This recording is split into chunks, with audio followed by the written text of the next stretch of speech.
Bonjour à tous, alors aujourd'hui on va voir comment flasher une carte Bluetooth M365. Dans notre cas, une carte Bluetooth clone de la Pro pour y mettre le driver Bluetooth, dans notre cas le 090. Sachant que cette procédure est la même si vous voulez downgrader. Par exemple là c'est sur une carte Bluetooth de standard, de M365 standard. C'est la même procédure si vous voulez y mettre une version Bluetooth inférieure pour la rendre plus compatible. Ça marche de la même façon. Donc pour ça il va nous falloir évidemment une carte.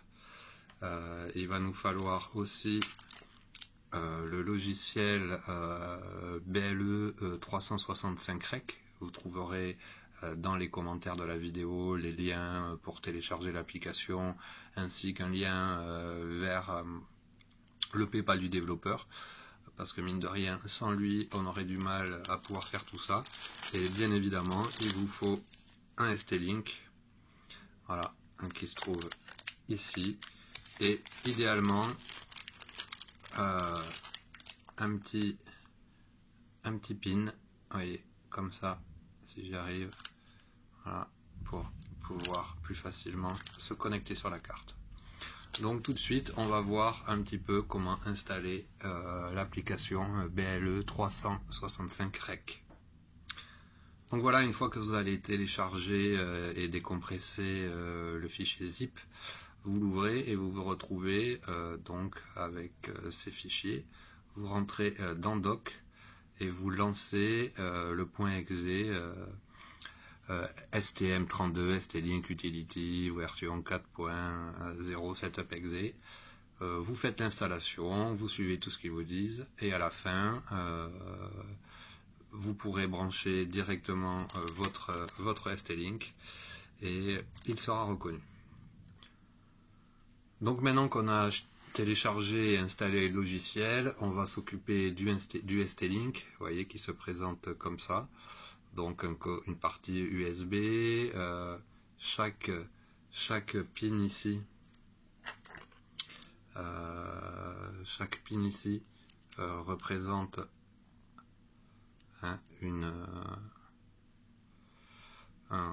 un branchement possible.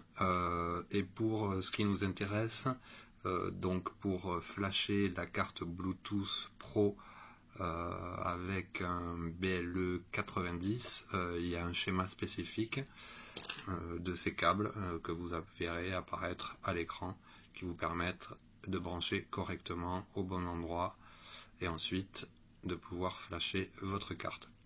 À savoir que si vous avez une carte Bluetooth originale et que vous comptez downgrader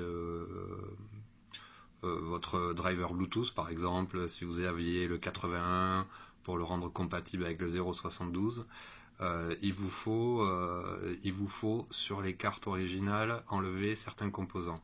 Ici, par exemple, ça serait le composant C16. C16 qui se trouve ici sur les cartes donc Bluetooth originales Xiaomi. Ça veut dire qu'il faut le dessouder et ensuite ici sur ces trois pins vous vous branchez avec un schéma que je vous mettrai aussi à l'écran. Donc repassons à notre carte Pro. Notre carte Pro, là on a une carte Pro originale. Et encore une fois, si vous avez une originale et que pour une raison ou une autre vous avez besoin de la flasher pour la downgrader ou quoi que ce soit, il y a un autre composant à enlever ici qui est le composant C2, voilà, qui se trouve ici, qu'il faudra dessouder. Vous voyez, là on le voit, le C2 donc, qui se trouve ici. Sinon ça va vous empêcher de pouvoir vous connecter ici et de pouvoir flasher la carte. Sur les cartes, là c'est une carte Pro, mais une carte clone. Sur la plupart des cartes clones, en fait, vous voyez ces composants, ils ne seront pas présents. Ici, Le C2, il n'y est pas, il est dessoudé. Donc il n'y a pas besoin d'enlever, il n'y a plus qu'à se connecter correctement ici avec les bons câbles, de lancer le logiciel et de flasher. C'est ce qu'on va voir tout de suite. Donc maintenant qu'on a installé tout ça, on va reprendre notre ST-Link et comme vous voyez ici, il y a différentes... chaque pin représente ici une connectique différente. Donc nous, ce qui nous intéresse, c'est le SWCLK, le SWDIO et le GND. Et ensuite l'alimentation 3,3 ou 5,5 volts. À savoir que sur les cartes clones, parfois elles sont un peu fragiles, donc flasher avec le 3,3 volts, si ça passe tant mieux, sinon vous pouvez toujours essayer le 5,5 volts. Donc pour ça en fait, peu importe la couleur des câbles, le tout c'est que vous les repériez, hein, vous vous branchez bien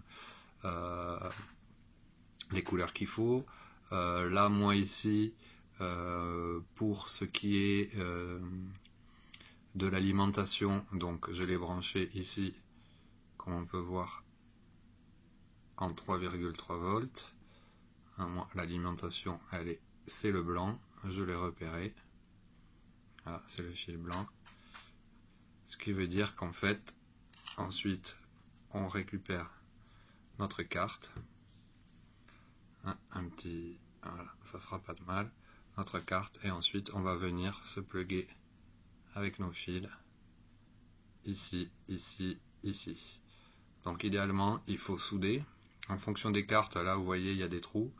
Mais parfois, c'est pas le cas. Il y a juste une connectique en cuivre. Idéalement, il faut souder pour éviter que vous ayez des faux contacts en flashant et donc de bad flasher votre carte. Pour ça, c'est quand même plus pratique d'avoir cette petite connectique, voyez, qui vous permet de pouvoir vous brancher ici.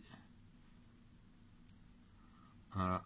Attendez, si je le fais pas correctement, ça va pas le faire. On va bouger un petit peu la lumière. Voilà. De vous connecter ici, ici, en ayant repéré vos câbles, bien évidemment.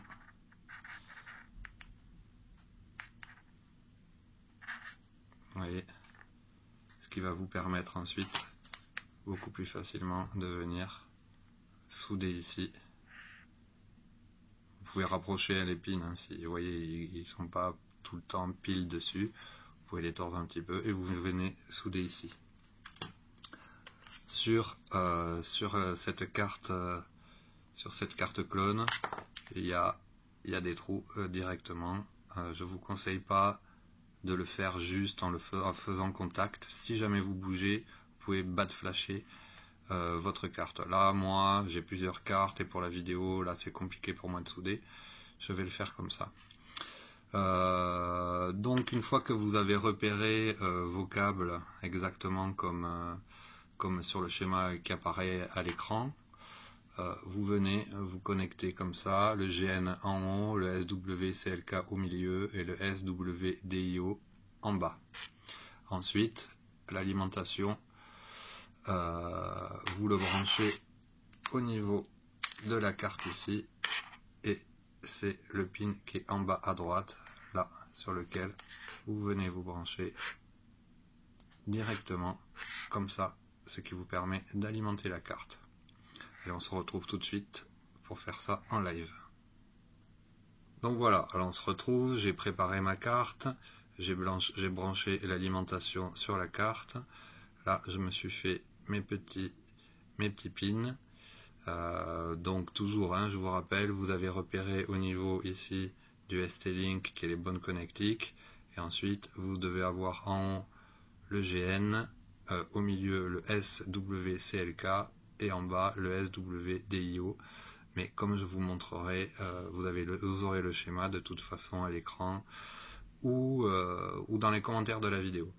Donc pour vous montrer, si vous vous connectez comme ça, et vous avez la carte qui s'allume, le Bluetooth qui clignote, et elle est prête à être flashée. Je vous le répète, ne faites pas ce que je suis en train de faire. Là, le moindre mouvement pendant le flash, vous faites un bas de flash. Donc, soudez la pièce. Maintenant, on va voir comment procéder. Donc, pour faire ça, maintenant qu'on a connecté notre carte, vous voyez, elle est allumée, qu'on a connecté comme il faut. Maintenant, on prend notre application installée, et on va sur le point BAT. Nous, ce qui nous intéresse, c'est le BLE Pro Rec.bat. Donc celui qui est ici, celui qui est en haut, serait pour une carte Bluetooth standard. Donc on lance, on autorise bien sûr, et on voit ce qui se passe à l'écran. Voilà, ça nous dit que c'est prêt. Voilà, on a lancé, on voit que la carte a bipé, ça veut dire qu'elle a été flashée. On voit bien que ça a été écrit OK ici à cet endroit et que ça a été aussi OK à cet endroit. Donc la carte a été flashée correctement. Elle est en BLE 90 et puis on va voir ça tout de suite. Voilà, je viens d'installer la carte sur la M365. On voit là que ça clignote parce qu'il n'y a pas les drivers. On va lancer M365 Danger version 13 pour checker. On va s'y connecter dessus et ensuite on va checker la version du Bluetooth. Voilà, BMS 115, Bluetooth 90, driver 130. Maintenant, il ne reste plus qu'à installer le driver 1.5.5 pour que ce soit compatible avec l'écran. Voilà, à bientôt pour un prochain tuto.